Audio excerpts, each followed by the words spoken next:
सो hey everybody, कैसे हो आप? आई होप सब कुछ बढ़िया चल रहा होगा। हम आपके लिए लेके आ गए हैं फ्लेम एम्पर का एपिसोड नंबर 86। पिछला एपिसोड काफी ज्यादा इंटरेस्टिंग रहा था। सो अगर अभी तक आपने उसे नहीं देखा है तो उसे जरूर देखना, और साथ में देखना नीचे के सब्सक्राइब बटन को, कहीं वो लाल तो नहीं है, क्योंकि अगर ऐसी बात है तो फ्यूचर में आने वाला ऑसम कंटेंट आपके पास पहुंच नहीं पाएगा। इस वजह से उस लाल बटन को दबा के ग्रे कर दो, और साथ में कर लेना बेल आइकन को ऑन। वेल, अगर तुम्हें ग्रे दिखाई दे रहा है तो कोई बात नहीं, इसका मतलब तुम सही ट्रैक पे हो। और हम कर लेते चलो छोटा सा रिकैप ऑफ पिछला एपिसोड। पिछले पार्ट की शुरुआत में जियान, म्यूफंग और म्यूइंग उस 9 फिश प्लेइंग ड्रैगन फॉर्मेशन के सेंटर पे पहुंच जाते हैं। जब जियान अपनी स्पिरिचुअल स्टैंड को नीचे भेजने की कोशिश करता है तो उसे कोई चीज ब्लॉक कर रही थी। फाइनली तहकीकात करने की जिम्मेवारी को संभालता है म्यूफंग। वो अपनी येनियांग 8 ट्राइग्राम टेक्निक का इस्तेमाल करके नीचे एक सिल्वरी गोल्डन ट्रे को बाहर निकालता है। इसमें होती हैं 7 मछलियां। ये मछलियां सुनहरी थी और इनके बीचों बीच में होता है एक सिल्वरी ड्रैगन। ऐसा लगता है मछलियों से प्रोटेक्ट कर रही हूँ। वैसे जैसा इस फॉर्मेशन का नाम है, यहाँ पे 9 मछलियां होनी चाहिए थी। क्लियरली डापेंग और शाओशो ने 2 मछलियों को जियान के आने से पहले ले लिया था। इन मछलियों को चूज करना एक टेस्ट होता है। जो मछली ड्रैगन के सर के ऊपर थी उसके ऊपर होती है 9 स्ट्राइप्स, और इन 9 धारियों का मतलब होता है ये सबसे पावरफुल होगी। इस वजह से जब म्यूफंग और म्यूइंग मीडियम लेवल की फिशेस को चूज कर लेते हैं तो जियान चूज करता है इस 9 धारियों वाली गोल्डन फिश को।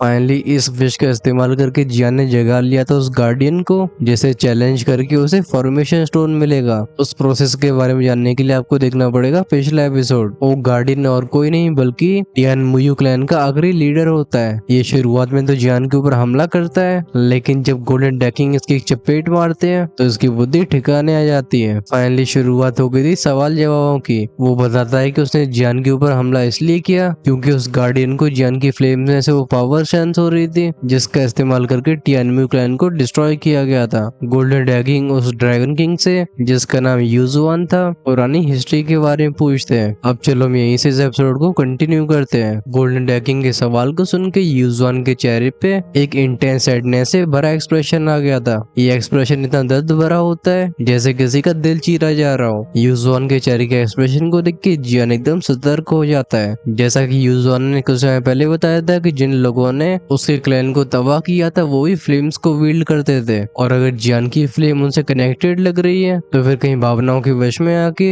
यूजुआन फिर से जियान के पीछे न पड़ जाए। जियान कहते हैं सीनियर। ये सुन के यूजुआन फिर से दुनिया में वापस आ गए थे। वो कहते हाँ मैं ठीक हूँ, क्योंकि तुम उन लोगों से रिलेटेड नहीं हो तो आई गेस मैं तुम्हें ये बता सकता हूँ। हालांकि हमारा टियानम्यू क्लैन डिस्ट्रॉय हो चुका है, लेकिन तब भी हमारे पास कुछ ऐसी हेरिटेज है जिसे ज़्वालिंग रॉयल फैमिली हासिल करना चाहती है। यूजुआन की आवाज एकदम कड़वाहट से भरी थी। अभी गोल्डन डैकिंग को भी कुछ पुरानी यादें याद आ गई होती हैं। वो कहते हैं अगर मैं सही रिकॉल कर रहा हूँ तो जो हजारों साल पहले बैटल तुम्हारे टियानम्यू क्लैन और ज़्वालिंग रॉयल फैमिली के बीच में हुई थी वो पूरी तरीके से एक तरफा थी। जब गोल्डन डैकिंग एलियन एविल रेस से खतरनाक बैटल से बाहर आते हैं तब उनकी बहुत ज्यादा कमजोर हालत थी, और उनका आना होता है ज़्वान सेंटियन में, और तभी टियानम्यू क्लैन और ज़्वालिंग रॉयल फैमिली के बीच की वॉर की खबरें उनके कानों तक पहुंचती हैं। इस समय यूजुआन जियान को इग्नोर करके गोल्डन डैगिंग के ऊपर फोकस कर रहा होता है। काफी कुछ सोचने के बाद यूजुआन बोलता है माय लॉर्ड, क्योंकि मैं देख पा रहा हूँ कि आपके और इस इंसान के बीच में कनेक्शन है, मैं आपसे एक रिक्वेस्ट करना चाहूंगा। ये सुन के गोल्डन डैगिंग अपनी बॉय उठा लेते हैं। वो कहते हैं हम, क्योंकि वो भी सोल फॉर्म में थे, वैसे रिक्वेस्ट को स्वीकार नहीं करना चाहते थे जिसकी वजह से वो और भी कमजोर हो जाएं। उनकी सोल को होने वाला कोई भी डैमेज उनके फ्यूचर को काफी ज्यादा इफेक्ट करेगा, फिर भले ही जन उनके लिए फिजिकल बॉडी रिफाइन क्यों ना करते हैं। लगता है यूजुआन ने गोल्डन डैगिंग की हेजिटेशन को सेंस कर लिया था। वो कहता है हालांकि मुझे नहीं पता है कि आप सोल फॉर्म में क्यों हो, हाउएवर टियानम्यू क्लैन के पास एक बहुत ही मिस्टीरियस प्लांट है। ये जादुई पेड़ सोल पावर को रिकवर करने में सबसे अच्छा माना जाता है। ये सुन के गोल्डन डैगिंग की आंखें एकदम गोल्डन फ्लैश होती हैं। वो क्यूरियोसिटी से भरी आवाज में कहते हैं ओ गोल्डन डैगिंग बोलते हैं सोल पावर की कल्टीवेशन बहुत ही हार्ड होती है। सिर्फ वही टेक्निक जो कि सोल पावर में स्पेशलाइज करती है उससे सोल पावर बढ़ाई जा सकती है। यहाँ पे सोल पावर और स्पिरिचुअल स्ट्रेंथ दोनों एक ही चीज है। गोल्डन डैगिंग कहते हैं ऐसी टेक्निक्स एल्केमिस्ट के पास ही होती है, और मैं कोई एल्केमिस्ट नहीं हूँ। जब उस भयानक युद्ध में मेरा शरीर तबाह हो गया तब मुझे अपनी सोल के साथ भागना पड़ा। मुझे इसके ऊपर काफी डाउट है कि तुम्हारा वो प्लांट मेरी हेल्प कर पाएगा। ये सुन के यूजुआन के चेहरे पे स्माइल आ जाती है। वो कहता है हे माय लॉर्ड, एक बार मेरा टियानम्यू क्लैन ज़्वान सेंटियन की सारी नदियों को कंट्रोल करता था। हम में जाके सारे राज मालूम थे। मैं यहाँ पे जिस खजाने की बात कर रहा हूँ उसे वही लोग हासिल कर सकते हैं जिनकी स्ट्रेंथ कभी दोशियन या फिर उससे ऊपर रही है, और मुझे लगता है आप भी इसके नाम को जानते होगे। ये सुन के गोल्डन ड्रैगन की जिज्ञासा और बढ़ जाती है। वो कहते हैं और उसका नाम है यूजुआन। जिसकी आंखें चमकने लगी थी वो आगे झुक के बोलता है वो है फेरी बोधी ट्री। तुरंत ही गोल्डन ड्रैगन का एक्सप्रेशन चेंज हो गया था। वो एक शॉक्ड आवाज में कहते हैं फेरी बोधी ट्री। इस बार गोल्डन ड्रैगन की आवाज इतनी तेज होती है कि ये पूरे पैसेज में गूंजती रही थी। पास ही में म्यूफंग और म्यूइंग जो कि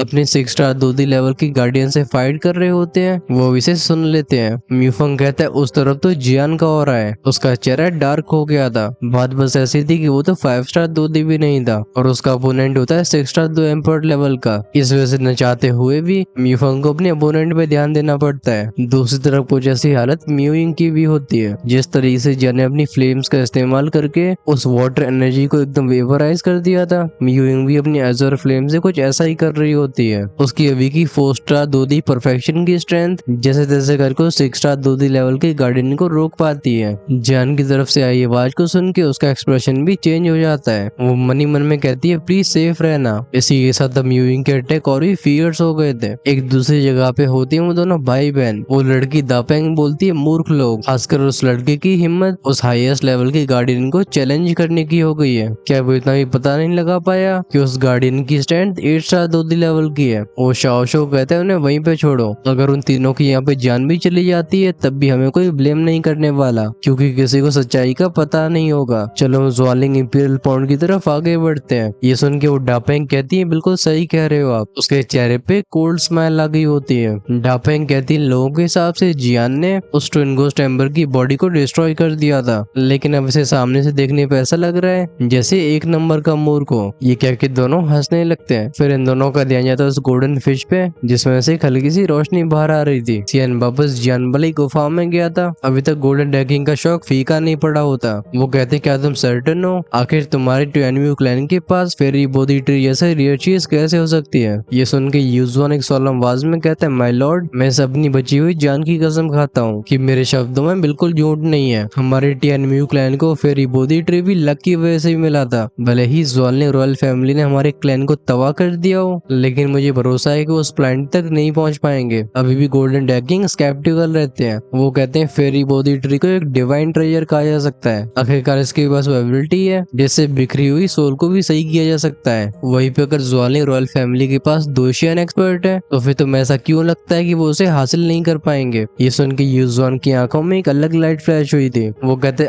माय लॉर्ड, आप समझ नहीं पा रहे हो। वो फेरी बोधी ट्री जिसे हमने हासिल किया था वो कोई नॉर्मल फेरी बोधी ट्री नहीं था, बल्कि वो था मदर फेरी बोधी ट्री। यूजुआन के इन शब्दों को सुन के ऐसा लगता है गोल्डन ड्रैगन के दिमाग में बॉम्ब फट गया हो। अगर वो अपनी फिजिकल बॉडी में होते तो वो तेजी से हाँफ रहे होते। ये भारी सा नाम जियान के ऊपर भी प्रेशर डाल रहा था। वो अपने सर को उठा के बोलता है mother of fairy Bodhi tree. जियान ने असल में इस चीज के बारे में एंशिएंट रिकॉर्ड्स में पढ़ा होता है, क्योंकि अल्केमिस्ट के लिए mother of fairy Bodhi tree ये बिल्कुल एक होली ऑब्जेक्ट है। इसकी कीमत उन एक्सोटिक फ्लेम से ज्यादा हाई होती है जिनका इस्तेमाल करने से पिल डिफाइनिंग सक्सेस के चांसेस और बढ़ जाते हैं। कहा जाता है कि जिसके पास भी mother of fairy Bodhi tree होगा वो उस होली रियल्म को हासिल कर पाएगा जिसका सभी दूधी पावर हाउस सपना देखते हैं। ऑफ कोर्स अगर उन्हें पता हो जियान के लिए ऐसी चीज के पास जाना एक अलग ही लेवल का प्रोस्पेक्ट होता है। इस ट्रेजर के साथ एक एम्पर लेवल की सोल सीधा फाइटिंग इमोर्टल लेवल पे एडवांस कर जाएगी। वहीं पे अगर इस चीज को जियान के लिए बोला जाए तो उसकी सोल होली लेवल की सोल हो जाएगी। ऐसी पावर को हासिल करना पिल वैली के वैली मास्टर के लिए भी पॉसिबल नहीं है, जो कि जोन सेंटिनल के 9 सुपर सेक्स में से एक के वैली मास्टर हैं। जब एक्साइटमेंट की वजह से जियान का चेहरा लाल हो रहा था, गोल्डन ड्रैगन उन शब्दों को रिपीट करते हुए बोलते हैं तो वो एक्चुअली मदर फेरी बोधी ट्री है। इस चीज की असली कीमत गोल्डन ड्रैगन को पता होती है। ये सिर्फ उनकी सोल को हील नहीं कर सकता है, बल्कि इससे जियान की सोल भी होली लेवल पर चली जाएगी। ऐसे म्यूचुअल बेनिफिट के चांस को जाने देना कोई भी नहीं चाहेगा। कुछ और चीजों को सोचने के बाद गोल्डन ड्रैगन कहते हैं ठीक है, मैं तुम्हारी रिक्वेस्ट को स्वीकार करूंगा। ये सुन के यूजुआन गोल्डन ड्रैगन की तरफ बाव करते हैं, लेकिन गोल्डन ड्रैगन इस थैंक्स को तुरंत ही एक्सेप्ट नहीं करते। वो अपने हाथ को आगे बढ़ा के बोलते हैं रुको, इतनी जल्दी थैंक यू बोलने की जरूरत नहीं है। तुम्हें समझना चाहिए कि मैं इस रिक्वेस्ट को तभी स्वीकार करूंगा जब वो मेरी सोल पावर या मेरे प्रिंसिपल्स को ब्रेक नहीं कर रही होगी। वो कहते हैं मैं अभी अपनी सोल फॉर्म में तुम्हारी बदला लेने में हेल्प नहीं कर सकता हूँ। जिन लोगों को पता था कि अगर यूजुआन गोल्डन ड्रैगन किंग से ज्वालिंग किंग को खत्म करने के लिए बोलते हैं तो उनके लिए चीज बिल्कुल खराब होगी। अपनी स्पिरिचुअल फॉर्म में गोल्डन ड्रैगन किसी भी तरीके का खतरा मोल नहीं ले सकते। इससे पहले वो और कुछ बोल पाते युजुआन कहते हैं माय लॉर्ड मैं आपसे ऐसा कुछ बोल नहीं रहा हूँ। ये सुन के जिनलोंग फिर से बोलते हैं ओ। युजुआन गोल्डन ड्रैगन की तरफ फिर से बाव करके बोलते हैं मैं बस चाहता हूँ कि आप हमारे टियानम्यू क्लैन के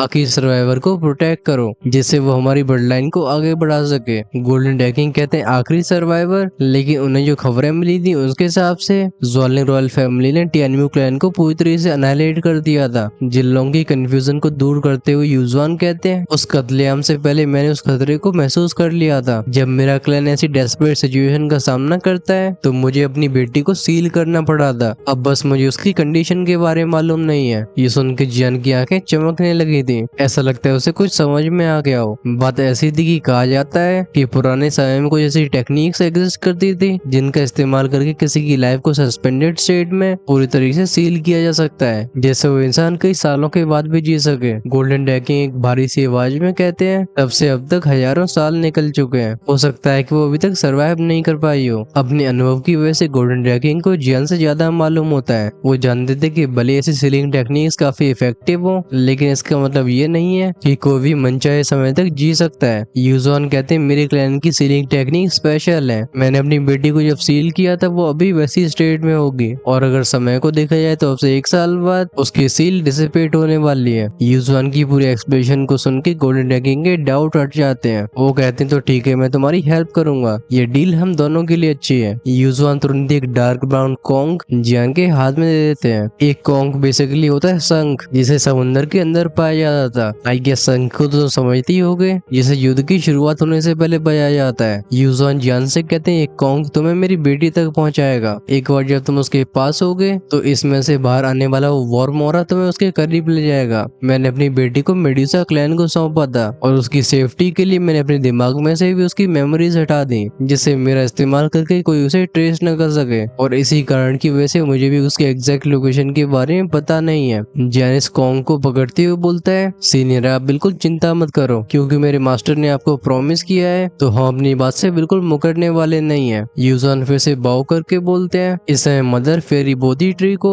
ज्वालिंग रॉयल फैमिली प्रोटेक्ट कर रही है। उसे ऑब्जर्व करना दोषा लेवल के पावर हाउस के लिए संभव नहीं है। अगर कोई स्पेशल मेथड्स का इस्तेमाल नहीं किया गया तो उसे ऑब्जर्व नहीं किया जा सकता है। गोल्डन ड्रैगन भी नोट करके बोलते हैं मेरी पीक कंडीशन में भी मैं उसे डायरेक्टली ऑब्जर्व करने की हिम्मत नहीं करूंगा तो मुझे नहीं लगता कि ज्वालिंग रॉयल फैमिली ऐसा करने की गलती करेगी। युजुआन कंफर्म करते हैं। वो कहते हैं आप बिल्कुल सही कह रहे हो। ये मदर फेरी बोधी ट्री अंडरग्राउंड पैलेस के 6th फ्लोर पे मौजूद है। जियान कहता है 6th फ्लोर। उसे जुलाओ ने बताया था कि अंडरग्राउंड पैलेस असल में अपने अंदर 7 फ्लोर्स को रखता है और इनमें से हर एक मंजिल में एकदम अलग ही स्तर के खजाने मौजूद हैं। बस बात ऐसी थी कि फर्स्ट फ्लोर के बाद जियान को 2nd फ्लोर की फॉर्मेशन नहीं दिखाई दी थी। गोल्डन ड्रैगन कॉशियस आवाज में कहते हैं लेकिन तुम इतने सर्टेन कैसे हो सकते हो, क्या पता ज्वालिंग रॉयल फैमिली ने वहाँ पे जाल बिछा के रखा हो। युजुआन कहते हैं माय लॉर्ड आप बिल्कुल चिंता मत करो। उस मदर फेरी बोधी ट्री की जड़ें 6th फ्लोर पे पूरी तरीके से गड़ी हुई हैं। उसे एक पावरफुल फाइटिंग इमोर्टल भी हिला नहीं सकता है और अगर कोई उसके साथ जबरदस्ती करने की कोशिश करता है तो फिर उसमें से कैसे एनर्जी वेव रिलीज होगी जिसकी वजह से ज्वालिंग रॉयल फैमिली के ऐसे नुकसान होने वाले हैं कि वो खून फेंकने लगेंगे। और तो उस मदर फेरी बोधी ट्री के साथ मेरा एक कनेक्शन भी है। मैं सेंस कर पा रहा हूँ कि वो अभी 6th फ्लोर पे है। युजुआन को इस तरीके से कंफर्म करते हुए देख गोल्डन ड्रैगन भी थोड़े से रिश्योर हो जाते हैं। मतलब उनकी चिंता थोड़ी कम हो गई थी क्योंकि अगर युजुआन की कही हुई बातें सही हैं तो वो कई परेशानियों से बच सकते हैं। युजुआन की रिएश्योरेंस को सुन के गोल्डन ड्रैगन बोलते हैं ये अच्छी बात है। युजुआन जियान को देख के बोलते हैं भले ही अंडरग्राउंड पैलेस पे कई ट्रेजर्स छिपे हुए हों लेकिन उतने डेंजर्स भी मौजूद हैं। आखिरकार डेंजर्स और रिवॉर्ड साथ में चलते हैं। जियान की मिड 4-स्टार दूधी की स्ट्रेंथ ज्वालिंग रॉयल फैमिली के अंडरग्राउंड पैलेस को एक्सप्लोर करने के लिए काफी कम होती है। आफ्टर ऑल अंडरग्राउंड पैलेस किसी खजाने से कम नहीं है और उसे सुरक्षित रखने में ज्वालिंग रॉयल फैमिली कोई कसर नहीं रखती। सीन गया था गोल्डन ड्रैगन की तरफ। वो कहते हैं मदर फेरी बोधी ट्री का 6th फ्लोर पे होना ये चीजों को आसान कर देता है चाहे कुछ भी हो जाए। लेकिन वो इस मदर फेरी बोधी ट्री को हासिल करने के लिए एकदम डिटरमाइंड थे क्योंकि जैसे ही उनकी सोल पूरी तरह से रिकवर करती है और जियान को होली फ्लेम मिल जाती है फिर उनकी फिजिकल बॉडी को कंस्ट्रक्ट करने के ऊपर काम शुरू हो सकता है। ये उनके लिए एक दूसरा जन्म होगा। तभी युजुआन जियान को चेतावनी देती हुए बोलते हैं लेकिन तुम्हें एक चीज समझनी चाहिए। हालांकि उसके पीछे का मुझे कारण नहीं पता है लेकिन ज्वालिंग रॉयल रॉयल फैमिली के हर एक मेंबर के पास एक अजीब तरीके की फ्लेम पावर है और इस फ्लेम के पास हमारे टियानमू क्लैन के लिए सप्रेशन पावर है। भले दोनों की ट्रांजेक्शन की बात खत्म हो गई हो, तब भी यूजॉन को ऐसा लगता था कि जियान को इन सभी चीजों के बारे में जानना काफी ज्यादा जरूरी है, जिससे वो अपने दुश्मन को कभी हल्के में ना आके। यूजॉन की बात को सुन के गोल्डन ड्रैगन बोलते हम उन्हें जियान की फ्लेम पावर्स के बारे में अच्छे से पता होता है और अगर ज्वालिंग रॉयल फैमिली के मेंबर्स के पास ऐसी फ्लेम है जो कि जियान की फ्लेम से भी ज्यादा ताकतवर है, तो फिर उसका सोर्स होली फ्लेम होगा। यूजॉन बताते हैं हजारों सालों पहले ज्वालिंग रॉयल फैमिली ज़्वान सेंटियन पहली बार पहुंचती है। उनका टारगेट है नॉर्दर्न हिस्से की तरफ जाना, जहाँ पे वो पावरफुल सेक्ट्स को चैलेंज कर सके।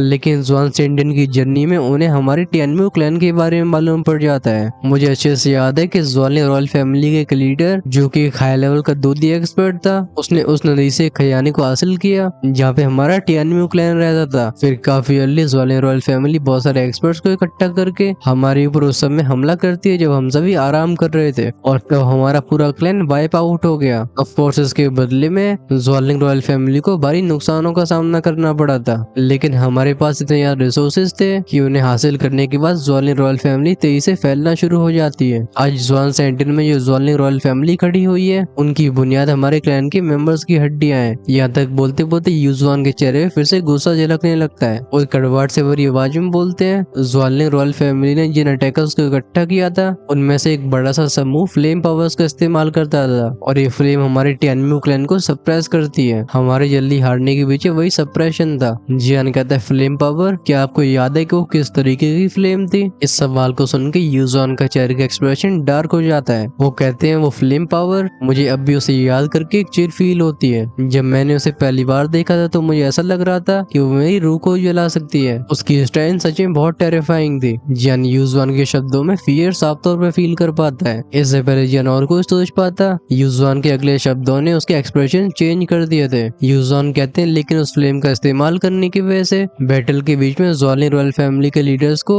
एक खतरनाक बैकलैश का सामना करना पड़ता है। ऐसा लगता था जैसे फ्लेम ने जानबूझ के उनके सामने सबमिट नहीं किया है, बल्कि ज्वालिंग रॉयल फैमिली किसी सीक्रेट टेक्निक का इस्तेमाल करके उस फ्लेम को कंट्रोल करने की कोशिश कर रहे हैं। तुरंत ही जियान के चेहरे पे खुशी दिखाई देती है। वो कहता है बैकलैश। अगर ज्वालिंग रॉयल फैमिली के फाउंडर को उस होली फ्लेम की वजह से बैकलैश का सामना करना पड़ा होगा, तो हो सकता है वो भी चोटिल अवस्था में हो सकता है कि उस फ्लेम को पूरी तरह से ऑब्जर्व ना किया गया हो और उसका विल यानी कि सोचने की क्षमता अभी भी जिंदा हो। किसी फ्लेम के ऊपर जीत हासिल करे बिना उसे निगलना, इसके लिए एक अलग ही स्तर की पावर की जरूरत होती है। जियान के एंसेस्टर शाओज़ान को सिर्फ 3 हेवली फ्लेम्स को सप्रेस करने के लिए 9 स्टार दूधी के पीक पे पहुंचना पड़ा था और इस तरीके सप्रेशन की भी एक लिमिट होती है, क्योंकि अगर होली फ्लेम इरप्ट होती है तो फिर बहुत बड़ी तबाही ला सकती है। जियान के चेहरे पे ऐसी खुशी को देख के गोल्डन ड्रैगन कहते हैं तुम इतनी जल्दी खुश नहीं होना चाहिए। जियान नोट करके बोलते मास्टर मैं समझ रहा हूँ, लेकिन तब भी अगर ज्वालिंग रॉयल फैमिली के पास सच में होली फ्लेम है तो इससे हमारे लिए परेशानियां थोड़ी कम हो गई हैं। आखिरकार बिना किसी लक्ष्य के चीजों को ढूंढना ये बहुत ज्यादा कठिन हो जाता है। उसका फ्लेम मंत्र लो इमोर्टल रैंक तक पहुंच चुका होता है। अगर वो उस फ्लेम को हासिल कर पाता है तो उसका फ्लेम मंत्र और भी इवॉल्व हो जाएगा और वो तब वो सच में अपनी जनरेशन में पीक पे आ जाएगा। उस डार्क ब्राउन कॉन्ग को रखते हुए जियान कहता है सीनियर आपको बिल्कुल चिंता करने की आवश्यकता नहीं है, हम आपकी बेटी को रेस्क्यू जरूर करेंगे। जियान की बात को सुन के यूज़वान खुश हो गए थे। वो जियान को और बताते हैं। यूज़वान कहते हैं हालांकि मुझे नहीं पता है कि जिस फ्लेम का इस्तेमाल ज्वालिंग रॉयल फैमिली के फाउंडर ने किया था वो होली फ्लेम थी, लेकिन मैं एक चीज को जानता हूँ, इस अंडरग्राउंड पैलेस के सबसे लोएस्ट लेवल में मैं उस सिमिलर फ्लेम पावर को सेंस कर पा रहा हूँ। ये वैसी फ्लेम पावर है जिसका इस्तेमाल ज्वालिंग फैमिली के फाउंडर ने किया था।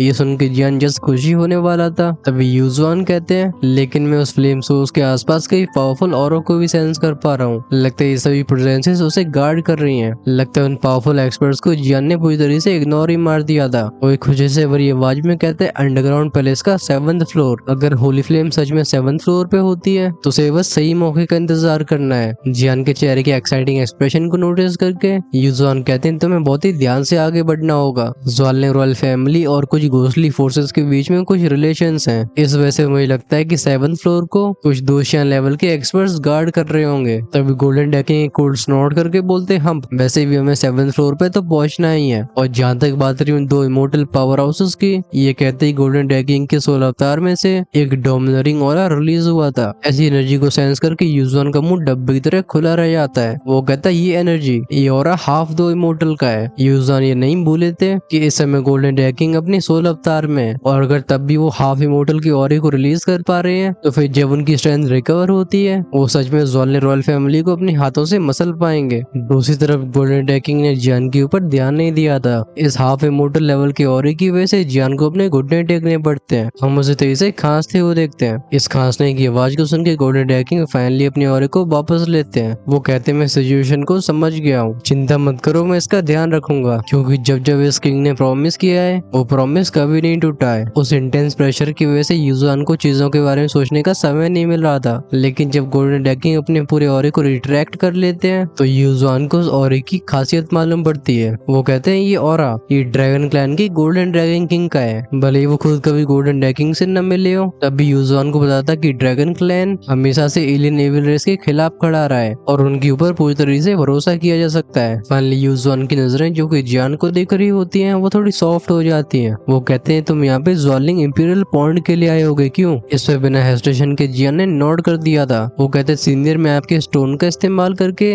ज़्वालिंग इंपीरियल पॉइंट में एंटर करना चाहता हूँ। दोनों के बीच की कोऑपरेशन की वजह से जियान को लगता था कि यूजुआन इस चीज को अलाउ कर देंगे, वरना यूजुआन की पावर जो कि पीक 8 साथ दूधी की थी उसकी वजह से जियान को खाली हाथ वापस लौटना पड़ेगा। आखिरकार यूजुआन ने होली फ्लेम के बारे में जियान को बताया है। जियान अपनी मदद करने वाले के साथ जबरदस्ती नहीं कर सकता है। यूजुआन साय करके बोलते हैं हाँ ज़्वालिंग इंपीरियल पॉन्ड वो सच में बहुत ही एक्स्ट्राऑर्डिनरी चीज है, लेकिन ज्यादातर लोगों को उसके सुपरफिशियल चीजों के बारे में मालूम है। ये शुरुआत में हमारे टियानम्यू क्लैन के लिए एक सीक्रेट जगह थी, लेकिन उस वॉर के बाद ये ज़्वालिंग रॉयल फैमिली के अंडर आ गया। यूजुआन के शब्दों को सुन के जियान और भी क्यूरियस हो जाता है। लगता है यूजुआन ज़्वालिंग इंपीरियल पॉइंट के बारे में और भी गहराई से जानते हैं। अगर वो जियान की हेल्प करते हैं तो इस इंपीरियल पॉइंट का और भी अच्छे से फायदा उठा सकता है। जियान एल्डर ज़ू और बाकियों की कई सुनी बातों को बताते हुए बोलता है मैंने सुना है ज़्वालिंग इंपीरियल पॉइंट दूधी एक्सपर्ट्स के लिए काफी मिरेकुलस एस्पेक्ट्स को रखता है। इसे 6 स्टार 2 एम्पर के लिए तो स्वर्ग कहा जा सकता है। ये सुन के यूजुआन हंस के बोलते हैं ये तो बस छोटी सी बात है। उस ज़्वालिंग इंपीरियल पॉइंट का गोल नई जनरेशन को पावरफुल बनाने का था। इसकी 2 लेयर्स होती हैं। पहली लेयर में डुबकी मारने से दूधी क्लास के एक्सपर्ट की कल्टीवेशन स्पीड बढ़ जाती है, लेकिन असली चीज होती है सेकेंड लेयर जो भी इसके बैप्टिज्म से गुजरता है उस एक्सपर्ट के शरीर में 2 कोर का एक प्रोटोटाइप फॉर्म होने लगता है। इससे सिर्फ 6 स्टार दूधी की टर्बुलेशन को क्रॉस करने में ही फायदा नहीं होता,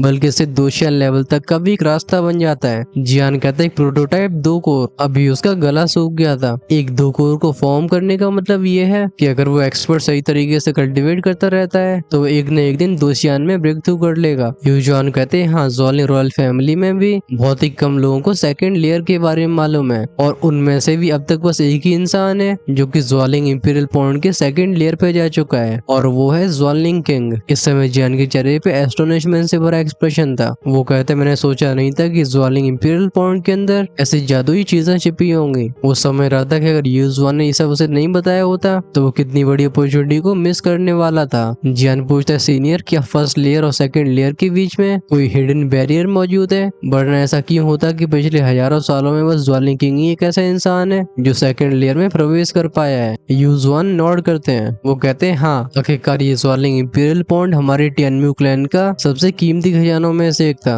इसके राजों के बारे में मुझसे अच्छा कौन जानता है। अभी यूजुआन का कॉन्फिडेंस अनमिस्टेकेबल था। वो कहते हैं ज़्वालिंग इंपीरियल पॉइंट के अंदर टाइम अलग तरीके से गुजरता है। बाहर की दुनिया का 1 महीना इसके अंदर का 1 साल होता है, लेकिन अगर तुम उसके अंदर ज्यादा लंबे समय तक रहते हो तो इंपीरियल पॉइंट तुम्हें अपने आप ही बाहर निकाल देगा। हालांकि फर्स्ट लेयर भी काफी बेनिफिशियल है, लेकिन तुम्हारा गोल होना चाहिए सेकंड लेयर। बस सेकंड लेयर में जाना इतना आसान नहीं होगा, उसकी कंडीशंस काफी कठिन है। ये सुन के जियान का एक्सप्रेशन थोड़ा टाइट हो जाता है। जब से उसने सेकंड लेयर के बारे में सुना है उसने सेकंड लेयर में जाने का गोल बना लिया था। आखिरकार अपने लिए 2 शियान लेवल तक का रास्ता बनाना इसे कौन पसंद नहीं करेगा। जियान के चेहरे पे चिंता को देख के यूजुआन कहते हाँ तुम चिंता मत करो, क्योंकि तुम मेरी हेल्प कर रहे हो तो मैं भी तुम्हें उसका सीक्रेट बताता हूँ। ये सुन के जियान की आंखें चमकने लगी थी। यूजुआन की हेल्प से इंपीरियल पॉइंट को नेविगेट करना आसान होगा। यूजुआन बताते हैं कि ज़्वालिंग इंपीरियल पॉइंट एक समय पे नॉर्मल नदी थी, लेकिन फिर उसमें एक मीटेरॉइड गिरता है और तब से ज़्वालिंग इंपीरियल पॉइंट का जन्म हुआ। जब उस मीटेरॉइड की एनर्जी उस पानी में मिलती है तो वो वाटर अपनी यूनिक प्रॉपर्टीज को पोजेस करने लगता है। आज भी वो मीटेरॉइड उस तालाब की सेकंड लेयर में रहता है। जो भी उस मीटेरॉइड के जितने करीब कल्टीवेट करेगा उसे उतना ही ज्यादा फायदा होगा। ये सुनकर जियान एकदम स्पीचलेस रह गया था। वो कहते हैं कि ऐसा मीटेरॉइड जो कि 2 कोर को बनाने में में हेल्प कर सकता है। इस मोमेंट में उसका दुनिया को देखने का नजरिया और बदल गया था।